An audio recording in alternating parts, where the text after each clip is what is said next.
Di tengah gencatan senjata yang dilakukan dalam perang Iran dan Israel, pemimpin tertinggi Iran, Ali Khamenei, mengecam campur tangan Amerika Serikat dalam perang Iran-Israel. Tak hanya itu, Menteri Pertahanan Iran mengunjungi Tiongkok untuk melihat sejumlah alat perang Tiongkok. Apa arti dari manuver Iran ini? Kita bahas bersama dosen hubungan internasional UNPAD dan Universitas Presiden Teguh Reza Shah. Pak Reza, selamat petang. Selamat sore, selamat petang, salam Indonesia. Salam Indonesia.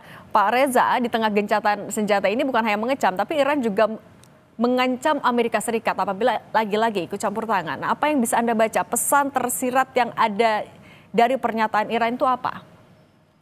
Ya, pertama Amerika Serikat adalah pihak yang menyerang Iran ya. Jadi sebenarnya ini kan perang segitiga. Sebenarnya perang itu antara Iran melawan Israel, tapi Amerika Serikat sebagai pelindung Israel menjatuhkan pukulan yang mematikan kepada Iran. Jadi untuk itu tentunya Iran berpikir Amerika Serikat tidak memiliki kredibilitas untuk menekan Iran karena dia justru melanggar piagam PBB yang mengharuskan negara-negara tersebut menyelesaikan krisis itu secara damai dan mengedepankan negosiasi. Dan disitulah Iran mengatakan saya justru yang melindungi diri. Mengapa? Karena itu dunia hendaknya mengerti mengapa saya menyerang Israel dan saya juga merencanakan menyerang pangkalan-pangkalan Amerika Serikat yang ada di Timur Tengah. Dan untuk itu tentunya Iran juga berpikir Amerika Serikat tidak memiliki kredibilitas untuk menekan Iran, menggantungkan harapannya kepada China karena China adalah negara yang hubungan perdagangannya sangat bagus dengan China, dengan Iran. Misalnya Iran mengekspor 14,57% itu ke China, kemudian ke Irak. Kemudian bisa dimengerti kalau Israel juga tergantung kepada Amerika Serikat, yakni 17,36%. Jadi di sini terlihat bahwa Iran tidak tergantung pada Amerika Serikat, tapi justru tergantung kepada China. Dapatlah dimengerti kalau Menteri Luar Negeri Iran datang ke Cina untuk menghadiri konferensi namanya Shanghai Cooperation Organization. Artinya pertemuan Menhan Iran ke Tiongkok ini sebenarnya patut diwaspadai juga oleh AS dan Israel. Uh, Tampaknya ini adalah pesan yang Iran ingin kirimkan kepada Amerika Serikat dan Israel ya. Walaupun ini hanya sebatas menunjukkan interest, mungkin akan ada MOU, tapi kan untuk mendatangkan suatu produk itu kan memerlukan persyaratan panjang. Dan memang yang dikhawatirkan oleh Amerika Serikat dan Israel adalah kalau China menyetujui pembelian senjata dari Iran, maka itu kedatangannya tidak lama-lama, tidak perlu seperti di Amerika Serikat, konsultasi dulu dengan lembaga-lembaga legislatif, kemudian di kalangan pemerintah Amerika Serikat biasanya sendiri ada perbedaan persepsi, kemudian juga ada lama barang itu datang. Tapi kalau Cina sama juga dengan Rusia, apa yang dibeli oleh Iran itu bisa datang dengan relatif lebih cepat. Pak Reza, tapi artinya kalau juga mempertimbangkan manuver yang dilakukan oleh masing-masing negara, akankah gencatan senjata ini akan bisa berlangsung lama? Uh, Gencatan senjata ini dapat dikatakan itu sungsang dari awal ya, karena tidak dipikirkan secara sistematis. Amerika Serikat kan sangat ingin gencatan senjata itu cepat, karena ini merupakan pelarian dari konflik di dalam negeri yang saat ini sedang tinggi. Kalau kita perhatikan di media massa, itu aksi demo yang justru mendukung Palestina itu semakin banyak.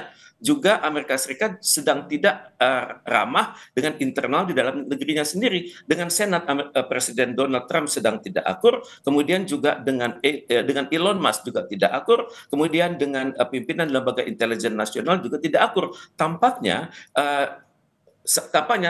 pemboman yang dilakukan kepada Iran tersebut dapat diibaratkan sebagai mengambil kesempatan di tengah kesempitan. Jadi untuk itu saya pikir tidak akan berjalan lama. Juga bagi Iran dan Israel, permusuhan mereka itu sudah sangat lama. Iran mengkhawatirkan suatu prospek Israel Raya yang membentang hingga Sungai Efrat dan Sungai Tigris. Kemudian juga Israel mengkhawatirkan hanya Iran yang berpotensi untuk mengalahkan Israel saat ini. Nah, Pak Dan juga Reza, Iran sedang tinggi motivasinya, siap. kondisi di dalam negeri Amerika Serikat inikah yang juga jadi alasan kenapa Trump mengklaimnya akan melakukan pertemuan delegasi dengan Iran pekan depan, padahal juga Iran membantah soal itu? Betul, tidak ada konsultasi antara Iran dan Amerika Serikat saat ini. Tapi Amerika Serikat tampaknya ingin selalu dianggap sebagai peacemaker di dunia, negara yang mengupayakan perdamaian di dunia. Sikap ini didukung oleh Israel yang justru menominasikan Donald Trump sebagai pemegang Nobel Prize untuk tahun ini. Tapi perlukah sebenarnya pertemuan antara Iran dan Amerika Serikat dilakukan dalam waktu dekat sebenarnya? Bagi Iran, tentunya sebelum pertemuan itu akan ada prakondisi kan.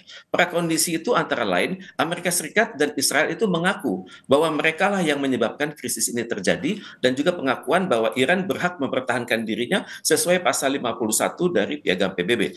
Kemudian menurut dalam pandangan saya, Iran juga akan berpikir bahwa apapun perjanjian dengan Amerika Serikat nanti, perjanjian damai harus melibatkan potensi dari Palestina untuk menjadi negara yang merdeka, berdaulat dan bersatu, dan selanjutnya juga negara ini akan hidup berdampingan dengan Israel. Walaupun sikap ini masih dipertentangkan di sebagian masyarakat Iran, tapi tampaknya disetujui oleh mayoritas negara-negara di Timur Tengah.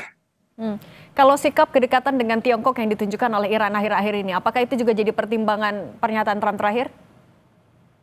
Ya, Trump wajib khawatir ya, karena Tiongkok ini merupakan negara termasuk negara yang memiliki nuklir bersama-sama dengan Inggris, Perancis, Amerika Serikat dan Rusia dan juga Cina ini sangat vokal dalam upaya-upaya perdamaian dunia. Maka karena itu Amerika Serikat khawatir China berpotensi melibatkan negara-negara di Asia, Afrika dan Latin Amerika untuk untuk mengelola sikap yang keras di Majelis Umum PBB. Seperti kita ketahui, ketergantungan negara-negara Asia, Afrika, Latin Amerika kepada Cina sudah semakin besar, apalagi Cina tidak tanggung-tanggung membiayai proyek infrastruktur dalam kerangka Belt and Road Initiative. Oke. Pak Teguh Reza Syah, dosen Hubungan Internasional UNPAD dan Universitas Presiden, terima kasih sudah berbagi di Kompas Petang. Sehat selalu, Pak. Terima kasih.